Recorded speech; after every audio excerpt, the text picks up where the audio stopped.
Now let's see about the pronoun it. Então agora a gente vai ver aqui sobre o pronome it, que é um pronome usado para coisas, inclusive até o filme, né, do palhaço lá, que em inglês seria it, e a gente traduziu aí como a coisa, porque a gente não tem uma tradução exata no português, é como se fosse um ele ou ela, só que para coisas de modo geral. Então vai ser usado para animais, lugares, objetos e situações também de modo geral. Então, como a gente não tem no português, eu sei que pode ser um pouco estranho, um pouco confuso para quem não está acostumado, e por isso que eu resolvi montar essa aula para explicar aqui para vocês com detalhes como entender e como utilizar. Bom, então vamos lá. Então a gente vai usar aqui como um sujeito, então como se fosse um ele ou ela, só que para coisas. Então, quando eu não estou me referindo a pessoas. Então, por exemplo, it's blue. Então, aqui traduzindo, né, ao pé da letra, é como se eu falasse ele ou ela é azul. Só que dizendo que alguma coisa é azul, ou até algum animal. Então, por exemplo, que cor é o seu carro? Então, é como se eu falasse ele, it, é azul, né? Is blue. Ou então, que cor é a sua camisa?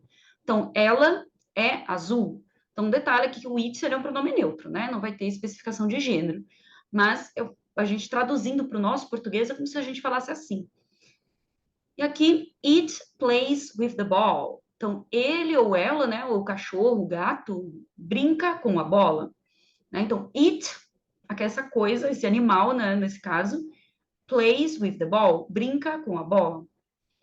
And it's a big city. Então, ela é uma grande cidade. Então, por exemplo, o que você acha de São Paulo? Ela é uma grande cidade. Então, em português, a gente já falaria assim, né? É uma grande cidade. A gente não coloca esse ele ou ela na frente, né? Também a gente vai usar assim como os outros pronomes, a gente vai usar aqui o it quando eu estou falando, me referindo a algo que já foi mencionado, que já foi citado, que já é conhecido. Então, até como pessoas, né? Então, quando eu falo assim, eu vi o meu pai hoje, ele parecia cansado. Então, a gente coloca esse ele para substituir o seu pai, né? Que já foi mencionado. Então, a gente vai usar aqui o it também da mesma forma, mas, claro, quando eu estou me referindo a coisas, animais, lugares, etc. Então, por exemplo, I love Christmas. It's a beautiful celebration. Então, eu amo o Natal. Ele, né, ou ela, é uma bela celebração. Então, o it aí substituindo o Christmas que eu já falei, que eu já mencionei. Então, não preciso falar, né? I love Christmas. Christmas is a beautiful celebration, né? O Natal é. Então, eu amo Natal. O Natal é. Então, você vai substituir, né? Em vez de você falar Natal novamente, você vai usar aí o it. Where is the hospital? It's near the subway station. Então, onde está o hospital? Ou então, ele, o hospital, it is near the subway station.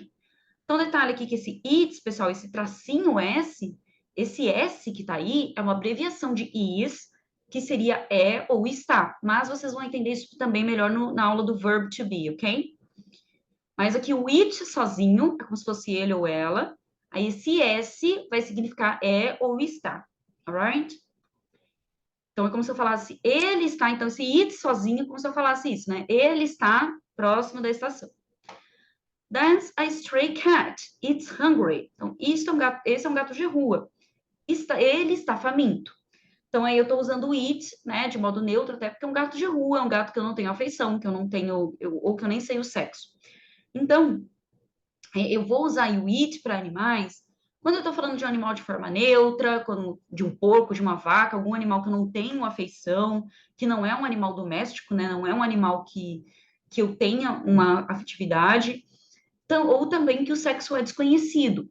Agora, se estou me referindo ao meu pet, né, o meu bichinho de estimação, o animal que você já tem uma certa intimidade, ou até o pet de outra pessoa, e que vocês sabem que é um macho ou fêmea, então vocês podem usar aí, é muito comum, usar o he or she nesses casos.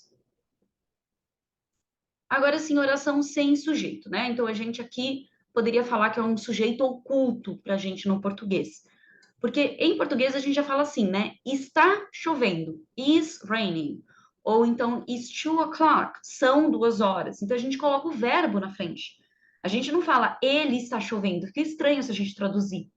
Mas lembrando que inglês é uma outra forma de pensar, de se expressar, a gente tem que se acostumar com o sentido em inglês, né? Então, eles vão colocar esse it na frente como se fosse ele o dia está chovendo. Ou ele o tempo é 2 horas, né? São 2 horas. Então, eu sei que fica estranho se a gente traduzir, mas vocês vão se acostumando como eles falam. Então, vamos lá. Então, por exemplo, it was snowing when we left the school. Então, estava nevando. Então, a gente falaria assim, né? A gente traduz assim, né? Estava nevando, a gente vai direto para o verbo. Então, a gente não fala ele estava nevando. Em inglês, eles já falam assim, né? Então, como se fosse assim, né? Ele estava nevando. Então, it was snowing when we left the school. Estava nevando quando saímos da escola. It's 2 o'clock already and he hasn't arrived. Então, já são 2 horas e ele ainda não chegou. Então, também para falar do tempo, eu vou colocar esse it's na frente. It's only 30 kilometers from here to the church. Então, são apenas 30 quilômetros daqui até a igreja. Então, perceba que traduzindo, a gente sempre vai colocar o verbo nesses casos aí, né? Para falar de clima, tempo, distância, a gente já vai direto para o verbo. Em inglês, eles vão colocar esse it aí no início das frases, né? Ou quando estiver se referindo a essas coisas. Também para responder perguntas, também da mesma forma aí, para substituir algo que já foi mencionado, que já é conhecido. Então, por exemplo, eu te dou uma ideia, né? Eu te sugiro alguma coisa, eu falo, what do you think? O que que você acha? E aí você responde, it's a good idea. Então, ele ou ela, essa coisa que você falou, é uma boa ideia. Então, eu estou substituindo, em vez de eu repetir tudo que você falou, né? Eu vou substituir aí por it's a good idea. What's your phone number? Qual o seu número de telefone? Aí, em vez de eu falar meu número de telefone eu falo ele é, né? It's. Tarará. Da mesma forma que what's your favorite movie? Qual o seu filme favorito? It's The Godfather. Então, ele, o meu filme favorito, é o Godfather, né? O Poderoso Chefão. Também aqui alguns outros usos do it. Então, também pode ser usado para dar ênfase. Então, por exemplo, it was his lie that got him fired. Então, foi a mentira dele que fez ele ser demitido. Também para se referir a bebês cujo sexo ainda não se sabe. Então, de forma neutra também, né?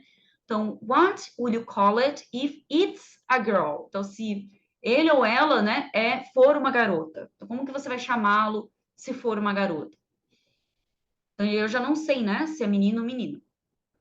Também para se referir a pessoas, especialmente no telefone, quando eu estou indicando, assim, de forma neutra também, né? Então, por exemplo, principalmente no telefone, é muito comum eles até atenderem assim, né? Então, who is that girl with Jim? Né? It's his sister, ou seja, é a irmã dele, basicamente, né? Ou aqui no telefone, então, hello, it's Jason. Então, é muito comum também eu falar assim no telefone, né? Por exemplo, hello, it's Carol. Mas eu falar assim, é a Carol, né? Is Betty there? A Betty está aí. E aqui algumas expressions, algumas expressões aqui do it, incluindo it. Claro que tem várias outras, aqui apenas alguns exemplos. Então, por exemplo, it's a pity, é uma pena. Or it's a shame, que pode ser é uma vergonha ou é uma pena também. Uma pena assim, tipo, nossa, que desperdício, né? Pena que não deu certo, tal. Então, it's a shame. Aí, para pena, vocês podem usar os dois, mas para vergonha, só o shame mesmo. It's unbelievable, é inacreditável. Or it's unacceptable, é inaceitável. Então, também, pessoal, podem ir pausando, voltando o vídeo, vão repetindo junto comigo, revejam os exemplos e também, se possível, criem frases usando aí o it para vocês realmente se acostumarem. Então, vejam os exemplos, usem como referência e criem algumas frases para vocês praticarem. Thank you and see you next class.